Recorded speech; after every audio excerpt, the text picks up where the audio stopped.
Olá, alunos, tudo bem com vocês? Vamos para a nossa aula 30, agora a nossa aula de gravitação na parte 3, tá? E nessa aula eu vou falar um pouquinho da física envolvendo objetos em órbita, tá? Que isso daqui tem aplicações diretas na questão de astronáutica, tá? Tanto em satélites, lançamento de foguetes no espaço e tudo mais, tá? E, novamente, todo isso daqui vai obedecer às leis de gravitação, à lei da gravitação universal de Newton, tá? Mas antes disso, eu queria só fazer um parênteses aqui de uma curiosidade.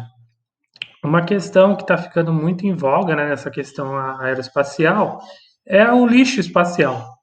Porque se você pegar todos os avanços científicos de lançamento de foguetes, desde lá da época da Guerra Fria, né, com a NASA e com a União Soviética, né, você vê que, na verdade, várias vezes, né, todos esses pedaços de foguetes e satélites desativados, né, eles ficam em órbita. Então, com o passar dos anos, cada vez mais, né, a órbita da Terra está sendo preenchida aí por sucata espacial, né? Coisas que já não estão mais sendo usadas, satélites antigos e tudo mais, né? Pedaços de peças de foguetes e propulsores, né? Então esse na verdade isso daqui é um dos problemas, né? É um dos problemas futuros aí que teremos que envolver. E curiosamente essa também é uma questão muito ao mesmo tempo que é importante, né, uma questão ambiental, mas também é uma questão muito importante na questão de segurança nacional. Porque você imagina, por que, que não tem empresas que façam a limpeza desse lixo espacial? Justamente porque se você conseguir, né, uma empresa que consiga retirar esses poluidores de lá, né, logicamente ela vai conseguir também retirar satélites em uso. E imagina que os satélites eles são responsáveis pelas comunicações, né, dos países, né? Imagina numa guerra aí você consegue se comunicar, né, com os seus soldados, né? Então, se um país tem essa tecnologia de conseguir tirar um objeto de órbita, isso é um ponto de cautela para os outros países, né, para a questão de segurança nacional. Então, essa questão do lixo espacial é uma questão que ainda tem que ser muito debatida futuramente, tá? Bom, gente, mas na aula de hoje, então, eu vou falar de corpos em órbita, né? Eles são basicamente os satélites, né? Tanto satélites naturais, como no caso da Lua, né? E os satélites artificiais aí, que são aqueles satélites que a gente usa para comunicações, tá? Basicamente é o seguinte: você tem então um objeto em órbita aqui na atmosfera da Terra, né? No campo gravitacional da Terra, ele vai ter uma massa mzinho, em comparação com a massa M maiúscula, né, da Terra, e vai estar numa altura aqui R, que é o raio da Terra, mais Hzinho, que é a altura que o satélite está, tá? E aí você vai ver que ele vai ser um movimento circular, isso daqui a gente já estudou. E aí qual que é a chave para a gente entender aqui? É o seguinte: num movimento circular, a gente tem a aceleração centrípeta. Lembra que a aceleração centrípeta é responsável por mudar somente a direção dessa velocidade, ela não vai mudar o módulo, né? Então, ela só vai mudar a direção para fazer um movimento circular. Ela vai estar apontada radialmente para o centro da trajetória, né? E essa aceleração centrípeta exatamente vai ser a aceleração da gravidade G, tá? E aí, qual que é a ideia? A aceleração centrípeta, então, se a gente lembrar do movimento circular, vai ser a velocidade do corpo ao quadrado dividido pelo raio da trajetória, que nesse caso é o R maiúsculo mais Hzinho, raio da Terra mais Hzinho. E o G, a gente viu na última aula, né? A aceleração da gravidade nessa altura vai ser a constante G, a massa da Terra, dividido pelo raio da trajetória ao quadrado, tá? Então, se eu igualar esses dois termos, você vai ver que vai se cancelar o termo de raio, né?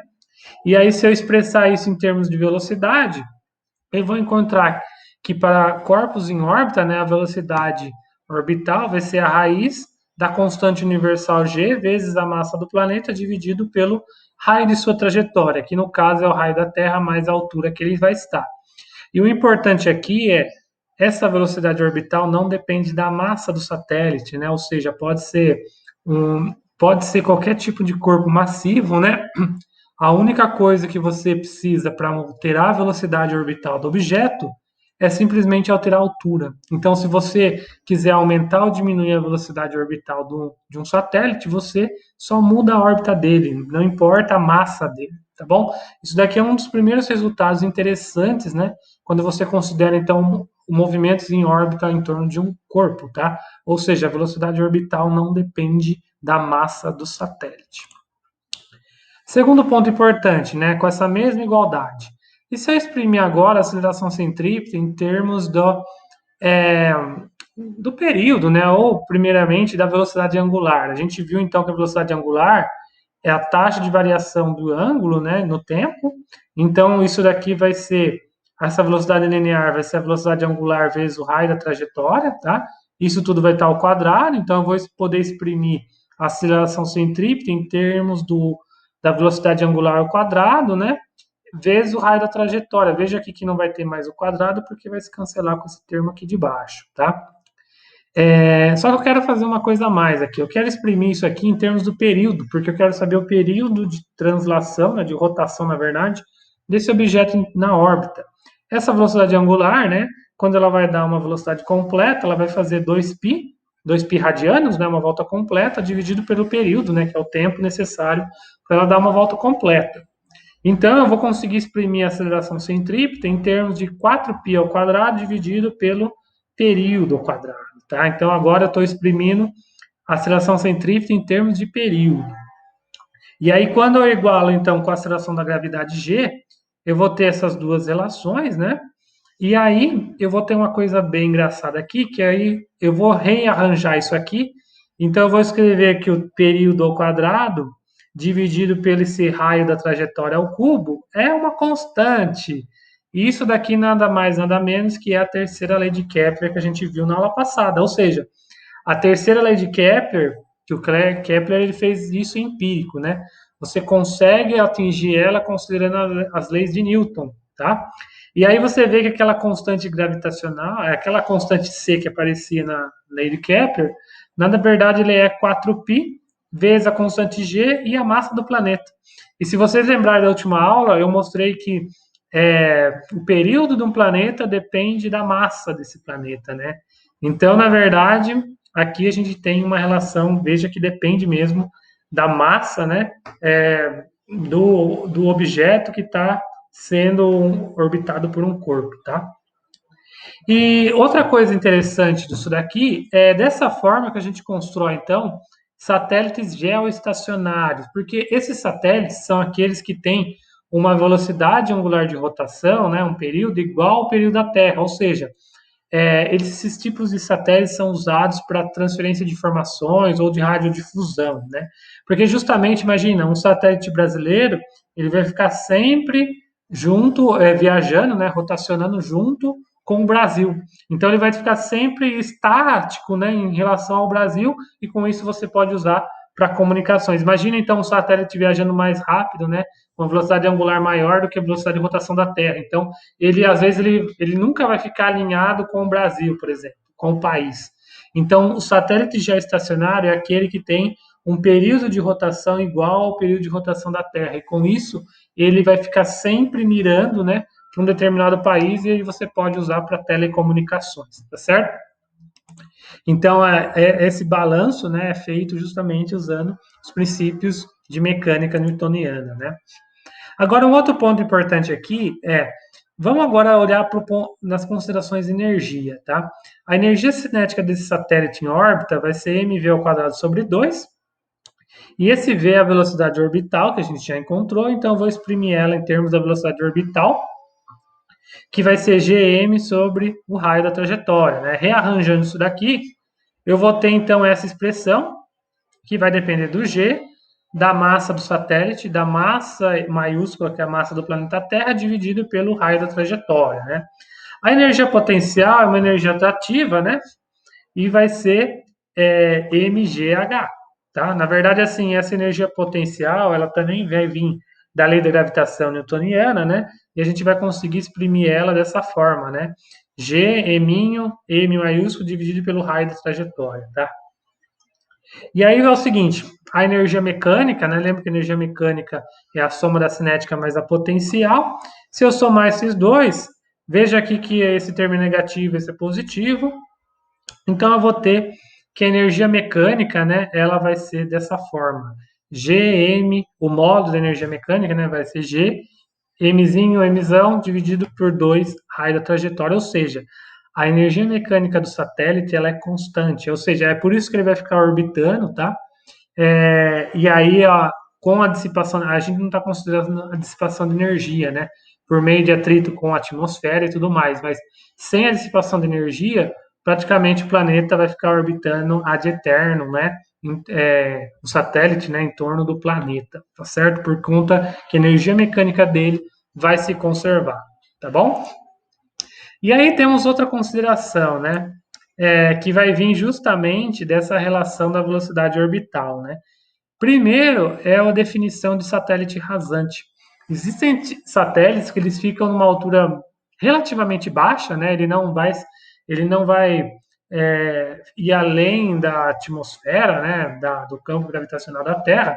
Então, aquele H, ela vai ser desprezível em comparação com o raio da Terra. Então, é como se a gente fizesse o H próximo de zero, né? Um satélite que viaja a baixa altitude. Então, a velocidade desse satélite ele também vai ser constante, vai ser dado por raiz de Gm sobre o raio da Terra. E se a gente pegar isso daqui, é todos os valores constantes, né? A massa da Terra, raio da Terra e a constante G. Então, a gente vê que para qualquer tipo de satélite rasante, né, de baixa altitude, ele sempre vai ter a mesma velocidade de aproximadamente de 8 quilômetros por segundo, né? Então, é como se você tirasse uma bala de canhão cada vez mais longe, né, até ele atingir essa órbita aqui, você tem um satélite rasante, tá? E aí temos também a velocidade de escape, ou seja, a velocidade necessária para aquele corpo, né, sair do campo gravitacional da Terra, né? Ou seja, ele conseguir sair sobre a interação gravitacional da Terra. E como que a gente vê isso? A gente compara aquela energia mecânica, né, total que ele vai ter, né? Ou seja, a partir da órbita da Terra, da superfície da Terra, e igualar com uma energia cinética que ele precisaria ter, né? Então, veja, aqui, então, de um lado tem a energia cinética do satélite, né? Ou de um foguete, imagina um foguete tentando sair da, da órbita da Terra, né? Então, é massa vezes a velocidade de escape ao quadrado dividido por 2. Isso daí eu vou igualar, então, com a energia potencial gravitacional, que é G, Mzinho M, dividido por 2 R's, tá? Lembrando que agora aqui eu não estou considerando H, eu estou considerando que o foguete está na superfície da Terra, né? O Mzinho ele vai se cancelar, então eu vou descobrir aqui que a velocidade de escape ele vai ser raízes 2gm sobre r. Novamente aqui você vê que não depende da massa do objeto, né? Então não importa se é um foguete pequeno, grande, né? Mas para você vencer essa atração gravitacional, você precisa de uma velocidade mínima, atingir essa velocidade que é dada por constante gravitacional g, a massa da Terra, o raio da Terra. Mas aqui essa velocidade de escape é uma velocidade geral, ela serve para qualquer tipo de corpo celeste. Pode ser uma velocidade para fugir do campo gravitacional de uma estrela, de um planeta, enfim, tá?